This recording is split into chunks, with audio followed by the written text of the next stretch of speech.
All right, we are back in the Fireside PM podcast. Welcome to the show, Adam. It's been years since you and I reconnected, so I'm so happy that we're able to do it in this format. Have you been?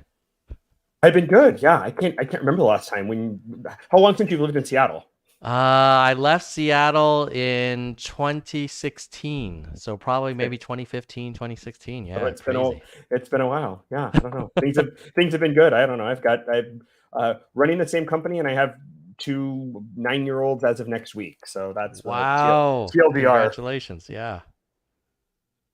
Lots of babies, company and two kids. Yeah, well, big kids now. Yeah, 9-year olds, but yeah, they were babies for a while.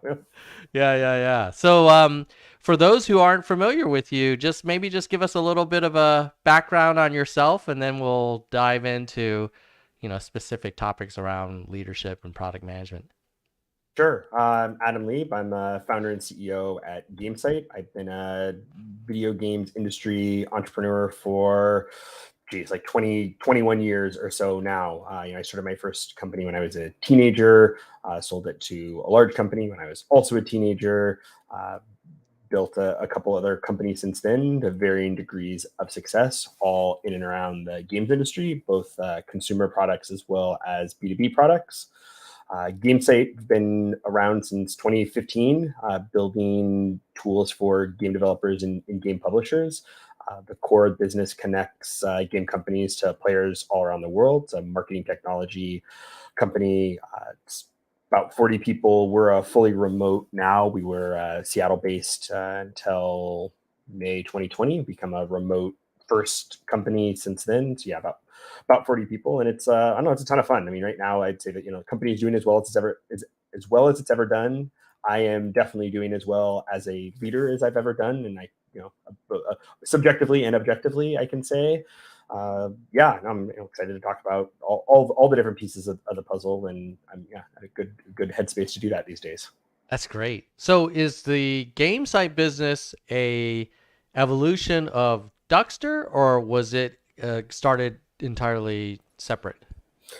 Yep, an evolution, rebirth. There's Uh probably huh. another word from hard pivot to elsewhere. But yeah, started out, when we met, was building a B2C product for gamers. It was a social network for gamers. The idea was kind of like Facebook or LinkedIn, but Mm-hmm. for Mm-hmm. video games. We had like some success, and we had a few million users, but never were able to really make it a commercial, real business, I guess. To cut to the chase, we just couldn't turn it into a business. What we kind of found through stumbling around kind of the end of days of that product was that a lot of the tools and tech we had built, that we built for consumer purpose, were useful by businesses, by video game companies, that they wanted access to kind of those same tools to connect with the gamers directly without sort of a third party mediator, which is in essence what we were as a social network. And that eventually stumbled into the business that we're in now. I mean, definitely never started out to said, hey, we're going to build a gaming analytics company, and I'm going to be a martech executive. That was not the plan, but it's the business we stumbled into, and it's a really good business, and it ends up being a ton of fun. But yeah, it's definitely a evolution of what we were doing however many years ago. Love it. And so, is game site? Are your customers gaming developers or marketers, or who uses the product? Yeah, both, I suppose. But Uh game companies, our customers are game publishers, people who sell games to huh. consumers. The users are primarily marketers. Certainly, we have analytics teams and BI teams, and definitely agencies and whatnot. But yeah, the core user is a marketing person. Gamesite for many studios is kind of their, I guess, source of truth, or their system of record for all their marketing activities. Hmm. The core technology really connects all digital marketing, uh, digital advertising with in-game activities. And as games have become more and more complicated, they're not just you sell a game one time for $60, but there are a myriad of complex business models, from subscription to in-game purchases, seasons passes, DLCs, minor updates, and all of that. And so we sort of connect everything that happens outside the game on Facebook and Google and Mm-hmm. Reddit and Twitch and connected TV and all these things to everything that goes on in the game in terms of purchase behavior and engagement in games. We connect those two things together and help marketers understand what's actually driving players to the game, what's driving revenue for the game, where they should be investing, where they should be not investing, all that kind of stuff. Love it. You mentioned that you're a more effective leader now than, let's say 7 or 10 years ago. Like what has changed?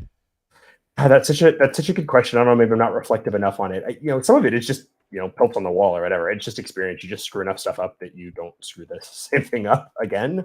And I think there are so many, and I do think about this a lot, where there's like a class of lessons that I think that no matter how kind of smart you are and how many good advisors you have and people you talk to, there's some things you kind of just have to screw up yourself to really learn the lesson, and no book or no person is going to kind of save you from that.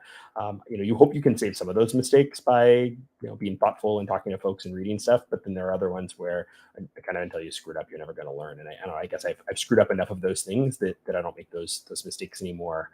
So I think that is it's probably the worst advice to someone who's earlier career. It's like, well, be later career and make more mistakes. So that's maybe not the most actionable advice, but I think that is a big part of it.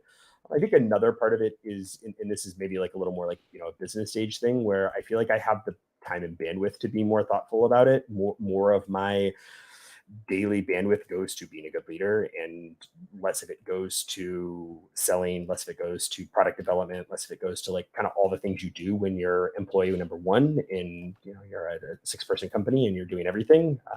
I don't have to do everything anymore. I've got a great team that has taken many of my functional responsibilities away, such that leadership is the job function. And I think that when I kind of that started to happen, it was definitely a scary thing, because I'm like, oh, this is newer for me for that to be like my job, not some of the things that like product development, sales, things that I've done for a lot of years and to some extent very successfully. And now it's like, well, you don't get to do those things anymore. Now you have to do this more nebulous, scary stuff like leadership and setting the culture and holding everyone accountable to it. All of those things, which are newer and harder to do. But I would say that's another big piece, is just having the kind of time to make that your top priority, not just like, oh, that'll figure itself out.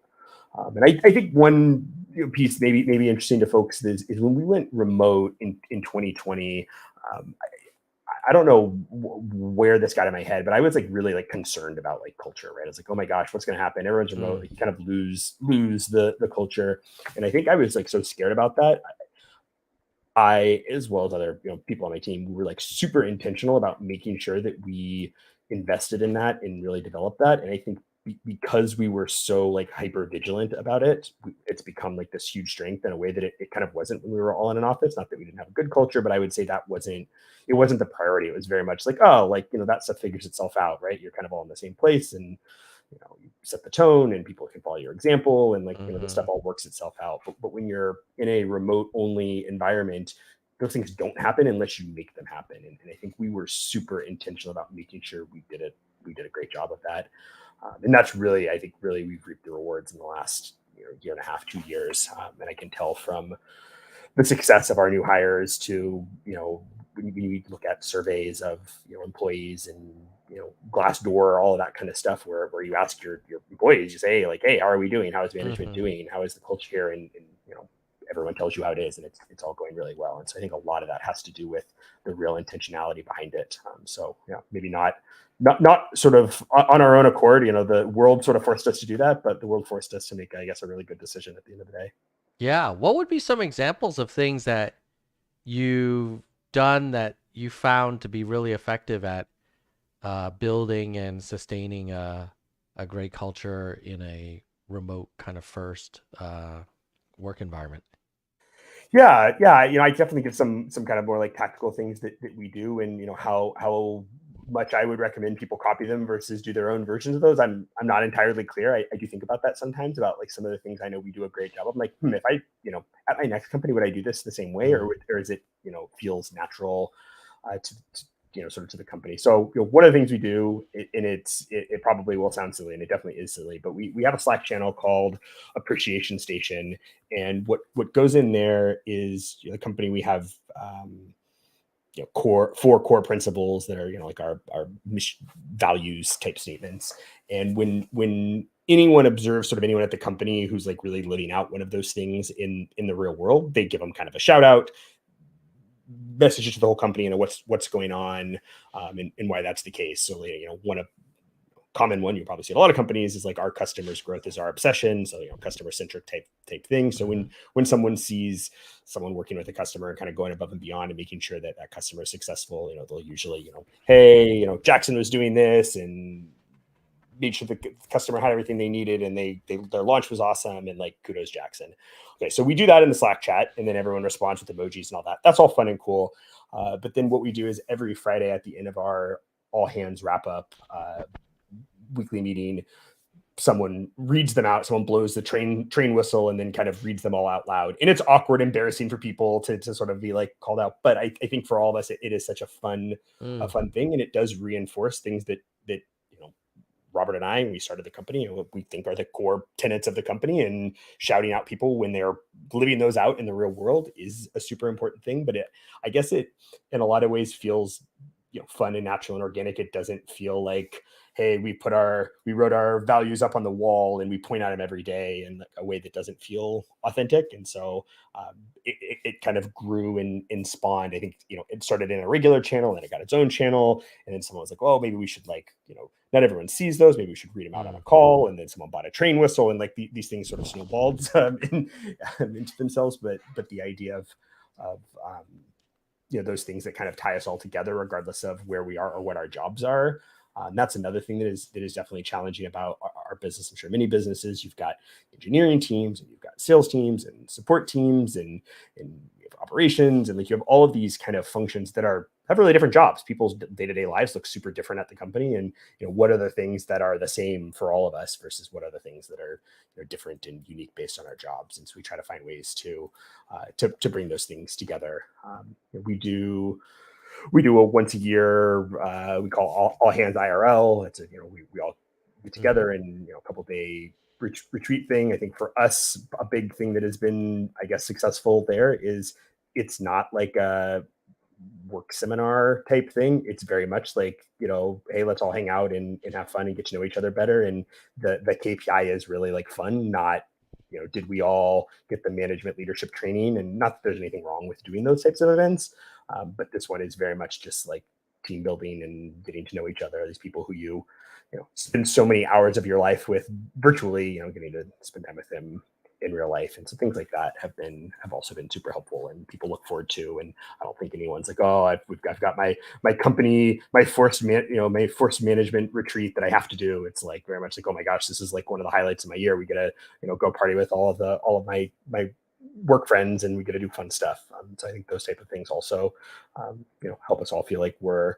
The thing I say a lot is I think people want to feel in a remote world like they work at a company, not just that they have a job. And I think sometimes you can end up with very much like, here's my task list of things I have to do for this job, and not I'm at a company, part of a team. And so things we can do to reinforce that, not just the blocking and tackling of our day-to-day jobs, I think is really important. It's so great that you found so much success in a kind of fully distributed business. It is a little bit counter, like the pendulum certainly in Silicon Valley has swung back, where during the pandemic people were like, oh, we'll close down all the offices forever, and now a lot of companies are requiring folks to come in, minimum number of days, that kind of thing. It sounds like you're pretty much sold, like you'll stay with being a distributed team for the duration. That is definitely what is going to happen. I mean, we have a small office in Seattle now that is very much like people wanted a place to like congregate and hang out. And it's there's zero, like you need to be in a certain amount of days.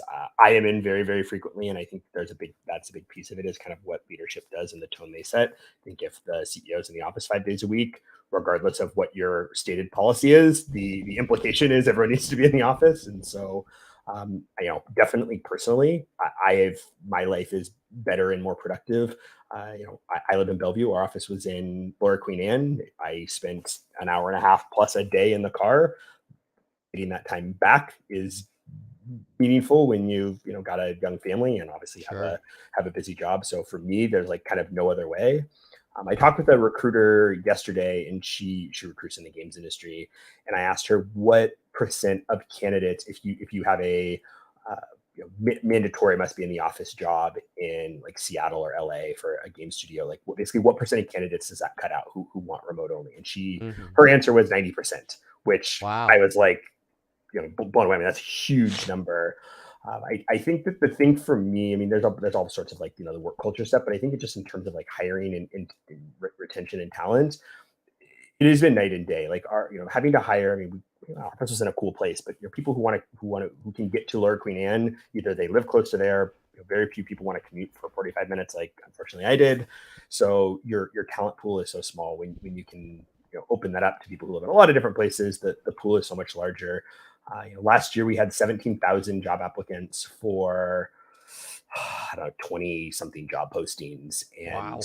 certainly they're not interviewing all those people, but the number of candidates and then the quality of candidates that we received just like so unbelievably high, because there is just such a huge group of people who they live where they want to live, and they don't want to live in Seattle or Silicon Valley Hmm. or LA or these places with extremely high cost of living. And that has been definitely huge for us. I think the quality of candidates that we've been able to attract over the last couple of years has just way higher than if we made everybody work in Seattle. And then definitely from a retention standpoint, we've done unbelievably well with hiring great people and keeping great people. And I think if there was ever and by the way, you have to be, the Amazon policy, or whatever, like, you have to touch an office every, in days. I think those people would not stick around for very long. So, Mm. yeah, I'm sold for us. Every business is different. We're a global business. We have customers all over the world. Uh, there's a lot of reasons why having people who live in different places is beneficial as a business. Obviously, we're a technology company, work in video games, also a fairly digital, kind of remote type industry. So it works well for us. I'm not, it's not my like advocacy that everyone ought to do the same thing. What about your direct reports, like the senior leadership team? Do you all go to the office on the regular, or how often do you all meet in person versus I know you do the annual thing.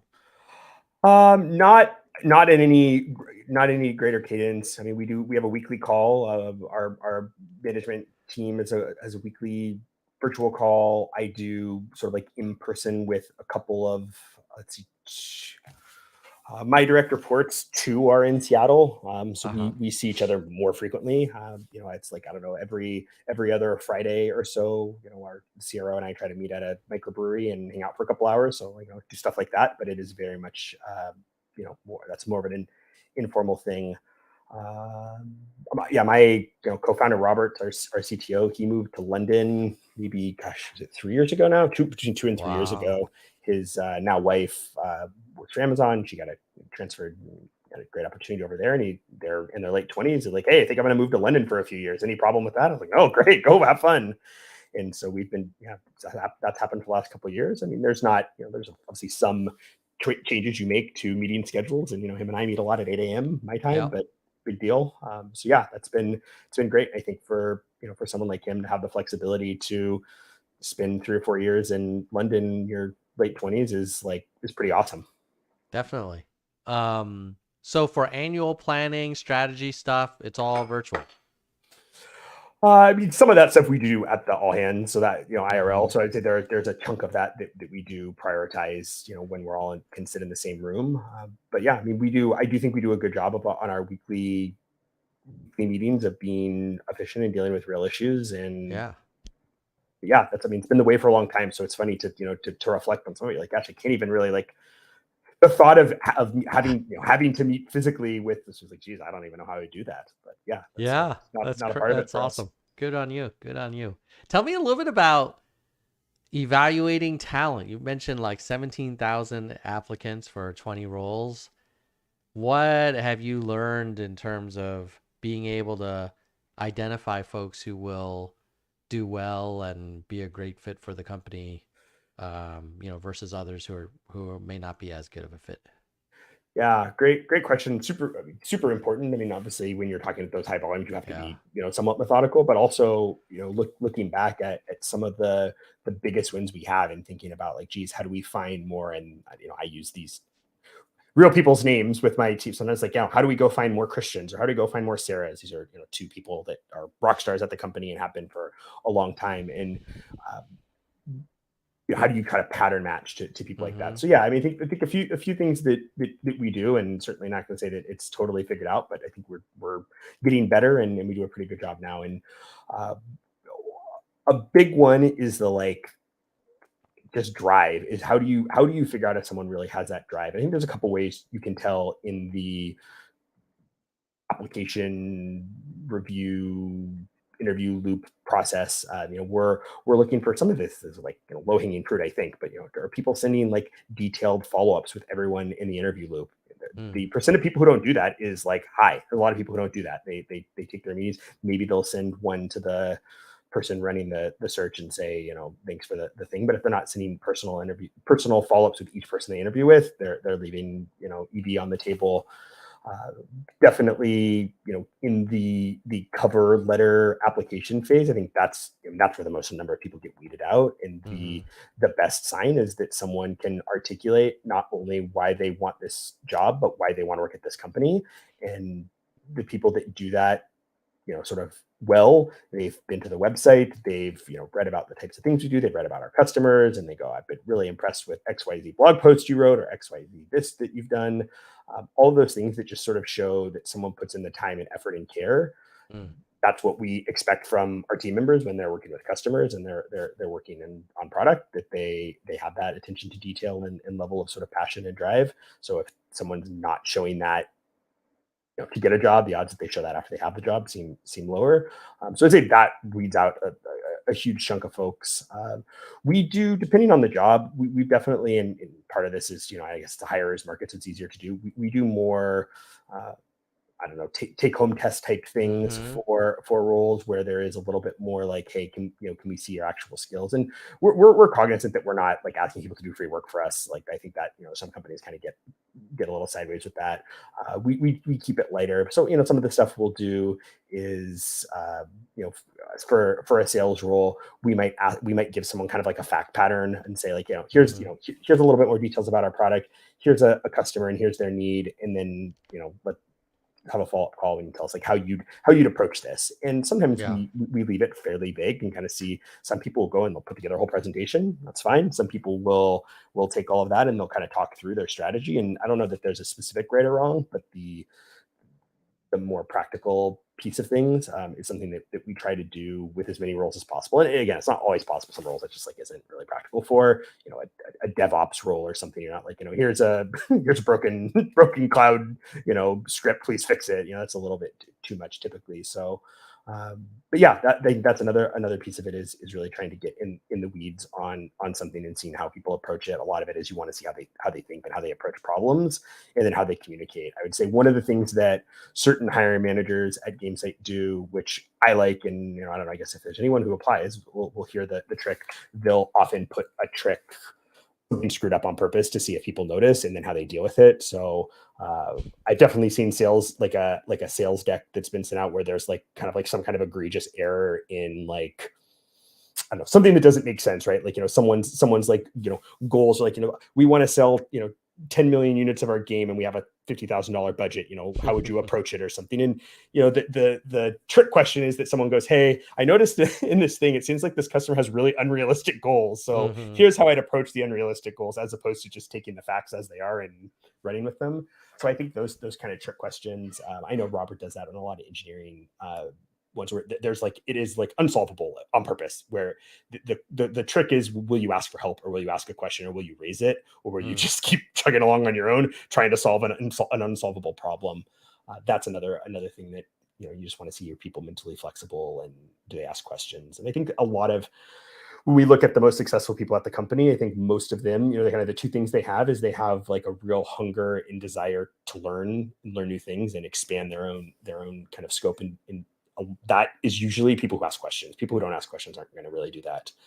And then it's people who do have that just kind of drive to succeed. And so figuring those things out in an interview is hard. Those are not things, I've never heard anyone in an interview that's like, I don't really consider myself a self-starter and I don't really consider myself a hard worker. Like no one says those things. So it's like, how do you actually tease those out? But yeah, those are the things we look for. I mean, for sure, like hard skills are the like least important Mm, piece of the puzzle. Gaming, and this is the number one reason we get 17,000 job applications is we work in the games industry, which is, highly coveted. People love games. People want to work in games. And we have a lot of jobs that don't require you to like actually be a game developer or have worked on a game previously. And so there's so many people who, they come from all different walks of life and like, oh, I've always wanted to work in games. It seems like a great opportunity to do that. And we really kind of relish that we get people from all different walks of life and very odd, peculiar backgrounds, but they have that real passion for games. And then they also have those kind of other, slightly more intangible things that we're looking for. The true hard skills piece is far less a piece of it. And I think that's probably a common thing at a lot of startups where, if you're not just looking to hire a bunch of people who've done this exact thing before, because in a mhm. lot of ways, if you're going to be a successful startup, it's because you're doing something that people haven't done exactly before. So where the hell are you going to find those people? Yeah. Tell me a little bit about hiring product managers. What are some things you've learned along the over the years on how to spot a great product hire? That's one that I don't know that I have figured out. So that is definitely a tougher one. I mean, I think that for us, a big piece of it is the empathy for, I mean, probably for everyone, is empathy for customer, and for us, that's game developers, but it's Hmm. specifically game marketers. And I think one of the things that I've kind of learned how to articulate a little bit more recently is that you look for people who have a passion for games personally, right? Like they play games, they're a gamer, they love games, and like that is a table stakes. Like someone has to have that, or like don't work here. There's a lot of places to work if you don't love games. Like you're a million people do. So like let someone who really loves games, apply. So I'd say that is table stakes. I think the second piece is the understanding the business of games, which is a very different thing, and it doesn't mean you have to have worked at a game developer before to understand the business of games. But that sort of like dual empathy, both for the our customer, our end user, which is a game developer, game marketer, and then their end user, which is consumer, a gamer. And I think both of those, keeping both of those in mind, are probably the thing that helps separate the people who I think are probably great from the people who are just good. Is it's you have to have both types of empathy and both types of passion, and it's not for everyone. So yeah, how applicable that is for companies that aren't in sort of games, I'm not entirely sure, but I'm sure you'd have a good POV on that. Yeah, I mean, I would say the customer empathy stuff is like so crucial, and for some reason, I think a lot of product folks get um, really enamored with the technology or the new frameworks or whatever competitors or kind of industry trends, and then we drift from the Mm. core customer problem. And I've seen it happen so many times. So generally, I agree with you. PMs who are really naturally curious and passionate about the customer and the users, and who really want to live it and just become the world's expert in that type of user, goes a long way. I, Yeah, it's definitely yeah, something go ahead. Robert says a lot, which I have heard him say to people on his team is why would, to your point about being enamored with technology or the new thing, which is like, now it's all AI stuff. It's like what Right. he'll say all the time is like, why would someone care about this? Like, why would, and he'll, one of the things we do, which I think is helpful, is if we use real names, like, why Mm-hmm. would Jimmy at customer X care about this? Yeah. And I Yeah. think when you frame it that way, it's so easy to, like, you either have an answer or you don't in about 2 seconds. If you don't have an answer in about 2 seconds, the answer is they wouldn't. So like Yeah. you really Yeah. have to do mental gymnastics. If the answer is like, I think this would save Jimmy a ton of time. Okay, Right. well then this is like a reasonable like topic. Let's keep talking about it. If the answer is like, well, I'm not sure. It's a really cool application of this new thing, and there's a Chat GPT plugin. It's like, okay, well, like those are no one cares about that. So Yeah. I think Robert is just he's like allergic to buzzwords and what's hot in new technologies that aren't that he doesn't see, or you can't articulate what the current value is, and he'll be like, well, that's great for like Amazon or Google, like maybe they can mess around with this new thing and they can have people work on it for years with no application. He's like, that's not us. Like, we need to have real applications and real use cases. So yeah, I think that's a simple heuristic is, Totally. can you articulate one of your biggest customers and why this is good for them, like now? And if the answer is I can't do that, then move on with your life. Yeah, totally. The other thing I've noticed is sometimes PMs, on the one hand, you want to focus on customers and your product and be an expert in them. Sometimes I find that PMs forget that those customers have other options and there are other things they could be using. And yeah, you don't want to chase every competitor and mimic them, but you got to know like what you're up against and why someone would want to make a switch, especially if you're trying to grab a new customer and they have an existing solution that's like 80% of what you do. Like that might be good enough for them to stick around versus making the leap to a new offering. Have you noticed, like, what's your take on how you think about customer intelligence, a competitor intelligence, and being like on top of what's going on in the industry versus laser focus on just the customer entirely?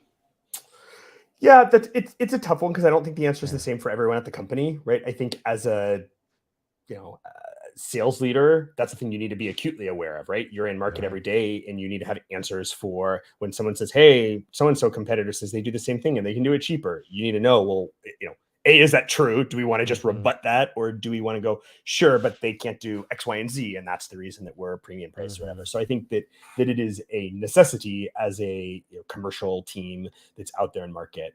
I think more from a product team. I think that a lot of that, and this is it's definitely a tough balance to strike, is having that commercial feedback that you're hearing from market, from sales, from success, from support, feeding back to product, but not in a always on fire hose, such that they're just kind of like either playing whack-a-mole or they're Mm-hmm.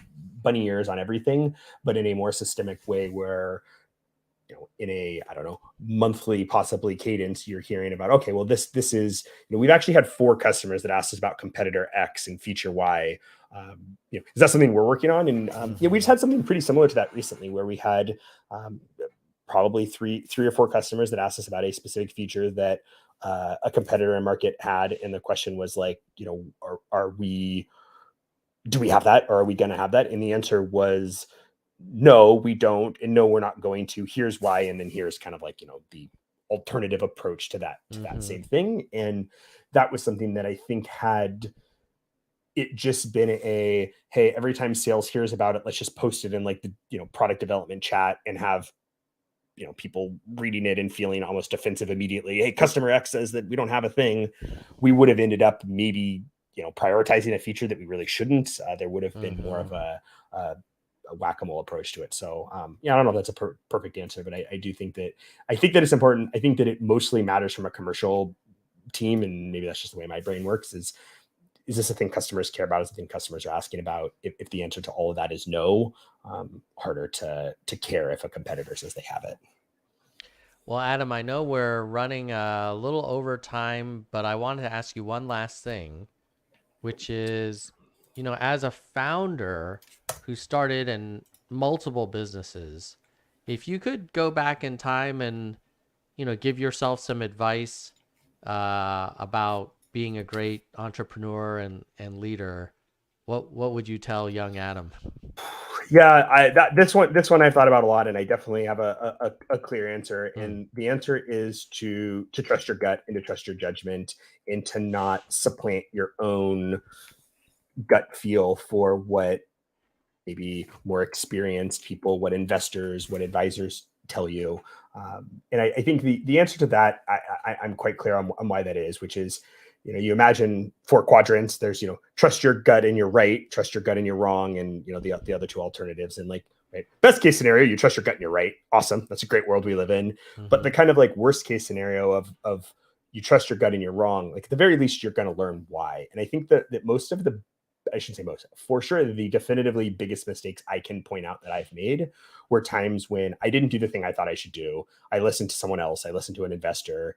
I have a very specific example, when you and I probably chatted about years ago, where like I hired a very senior, very, beautifully resumed person Mm. in a senior role because, investor X said, oh, it's, you're a young founder. It's great to have this, senior person on the team with this great resume. And that person was not a cultural fit at all for the rest of the team. We had a young engineering team, and it was a engineering leader, much older, much different kind of like ethos. And it Mm. was just like a disaster for a long time. It took me way, way, way too long to get rid of that person because I knew it was wrong to start, but I was like, well, these investors know better than I do. They're telling me that I Mm. need this person, and his resume is so great.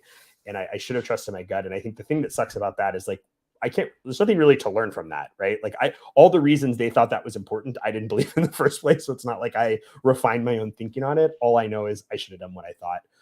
In that example, I would have been right, but there are other ones where I probably still would have been wrong. But at the very least, I would have really learned something and understood something at a deeper level. So, and I think the other piece of it is, which I maybe come to appreciate more in my older age, is everyone on the team, by and large, at least to some extent, works at the company because they trust my judgment. They trust me to be the leader, to be the CEO, and to make good decisions, and a lot of times on their behalf. And like that is a really awesome responsibility. And when you kind of supplant your own judgment, you're not doing the thing that you're kind of like promised them that they do. And I think it's the same for investors. I think it's the same for customers.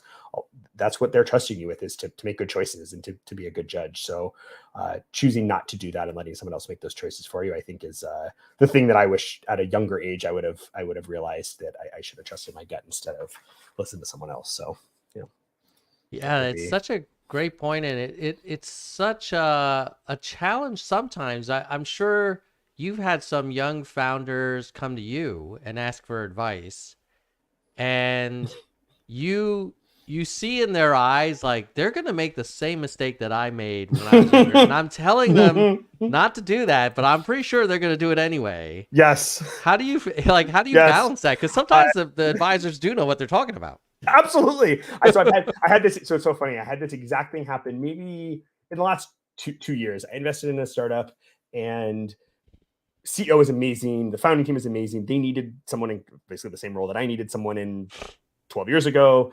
And investor told him this person, CEO sent me over this person and then someone else. And he's like, I think we're going to go with this person. All the investors are on board in it because it came from one of their VCs. Their VC like Mm. sourced this person for them. He's like, I'm really getting a lot of pressure to hire this person. And I was like, well, what do you think? And he's like, well, he basically gave me the same analysis I gave, which is like, well, this person looks better on paper. I'm not sure that person's a good fit for the team. And I wrote almost exactly what you just said, Tom, which is like, look, I know this is what you're going to do, and I know this is what you shouldn't do. There's nothing I can say or do. Like, I trust that you're gonna, learn something from this. And Yeah. like 3 or 4 months ago, that person was let go. So like, that this Yeah. exact cycle repeated itself. And it was, I don't know, it was like I don't know, some sort of time travel movie where you're like, I know the future, but I can't stop it from happening. And there was a little bit Yeah. of moment. And yeah, so I don't know. Maybe I wasn't persuasive enough. I suppose I didn't push hard. I think the other thing that I have learned, and this is advice I give folks a lot, and this is something that Rudy, who I'm pretty sure well as Mm-hmm. well, he told me early on, was like, he's on my board, and he said, at a board meeting, he's like, always come with, here's a problem, and here's what I think we should do about it, and then let's talk about that. Never come in with just, here's the problem, board. What do you think? Right? Always come with Mm-hmm. your. He's like, even if it's like a poor, weakly held opinion, or even if you don't Mm-hmm. really know what to do. And I think that's something that whenever I get from a younger founder, more of like one of those open-ended questions, which is like, Mm-hmm. hey, we're trying to just, the market's not great right now. We're trying to just, trying to decide if we should raise this, Series A or not right now. What do you think? My response back now is always, you tell me what you think and why, and then I'll tell you what I think. Rather than, Mm. I think when you ask those open-ended questions, you get worse answers, right? Like you really are asking a bad question and you get a bad answer. So that's probably one piece of advice I try to give is like, come in with your opinion, and then let the, whatever the gray hair person give you give you their opinion based on your own starting place. I think it's just it tends to be a much better conversation. And this as a founder, you usually know what you want to do anyway. You're either looking for someone to tell you it's okay or to really tell you not to do it. And but then like go ahead and just do that. Don't be all like wishy-washy about it. Be like, hey, I really don't know if I should do this, but I kind of want to do it anyway. Like, what do you think? Yeah. Like, that's a way better conversation. That's like a real conversation that we can have. Yeah, that is so true. I think a lot of folks, they have what they want to do in mind. They'll ask the open ender, hoping that you'll say what they wanted to do. Yes. And then if you don't, then they're just going to do their own thing anyway. But you never really get to have the conversation about Yeah. the meat of the issue, which is Yeah. usually, what's the thing in the back of their mind that's saying like, maybe I shouldn't do this. Like you kind of can't Yeah. pull that to tease that out. So yeah, it's hard to do, and it does require a lot of trust, and hopefully from good advisors and investors, it's there's sort of like a lack of judgment implied with like, hey, I'm just trying to help you get to the best answer, but at the end of the Right. day, it's your business and your decision, so you're gonna have to make it. Yeah. That's a whole art form. How to get the most out of your advisors, and how do you, mentors and everyone like that. And I tend to agree with you. When people ask me for advice and they say, here's how I'm thinking about it, I feel like, okay, now I've got some handles here. I can react to it. I can share with you some anecdotes and different perspectives. But if you just say like, hey, what should I do? Then I'm not sure where you want me to go and whether I'm going to be repeating stuff that you already know. So yeah, that's a whole, like, you have to be pretty intentional about how to get advice. Yeah, I mean, again, if you ask a bad question, you're going to get a bad answer. And I think Yeah. that sometimes we don't put enough emphasis on the quality of the question asked. Not all questions are created equal. For whatever reason, someone started saying there are no dumb questions. It's like, well, there are tons of dumb questions. That's a ridiculous thought. So a million dumb questions, and thinking about how to ask a really good question is definitely an art form, and one worth doing. And I think the best, when I think about the like kind of best investors, best advisors I've had, they're usually the ones that are the best at asking questions. They know exactly which button to push on to get to the meat of the discussion. Yeah. And I think that's a super important, valuable skill, probably for anyone. I know a lot of your listeners are product people. It's the same thing with product, right? If you ask your customers bad questions and you're evoking bad feedback, you're going to make bad product decisions. You have to be really intentional about the types of feedback you're looking for and the types of questions you want customers to answer for you. Because open-ended, how do you like feature X, Y, and Z? Who the hell knows what people are going to say and how useful it's going to be? But did this feature save you time on this workflow? Because that's what we built it for. Yeah. That's an intentional question, and if people can't answer that, it's a different problem. But Yeah. I mean, at a minimum, it sounds like you want to have a portfolio of questions, because it's true that sometimes with the open enders, you do get these nuggets that you weren't expecting. At the same time, if you have a more kind of intentional line of thinking and you want to really dig into specific details, if you just wait for it to kind of arrive in the open ender, you may not get it. So definitely an art and science to it. And I'm so glad we're able to reconnect, Adam. I just saw in the on the live chat, someone on LinkedIn, Britt Crosby, saying, thanks for the insightful conversation. So appreciate everything you're doing, Adam, and hopefully we'll get you back in the podcast. Hopefully sooner than another 10 years that we've been apart. That's the case. All good with you and the kids and all that. Yeah. So now I'm in the Bay Area. I'm still a Hawks fan, so excited to see what Gino does this year. I was at the game last night with a couple with three coworkers. Pretty good game. Yes, yeah. Well, let me know if you're up here. My son is a diehard fan. He gets to every home game. So if you're up for any games, give me a shout. We'll meet up and grab a beer. Oh my goodness, yeah, I will definitely take you up on that. And if you're ever down in the Bay Area, we'll grab a burrito. Awesome. Where did you end up? What part of town? In Palo Alto. Okay, got it. Cool. So yeah, I enjoy it. It's definitely, the winters are a little brighter than my recollection on Finney Ridge, but I still have warm feelings for Seattle for sure. I mean, it's such a special place. So awesome. You're lucky. Yeah, we love it here. Both doing okay. All right, Adam. Take care, buddy. Thanks, Tom. See ya. Peace.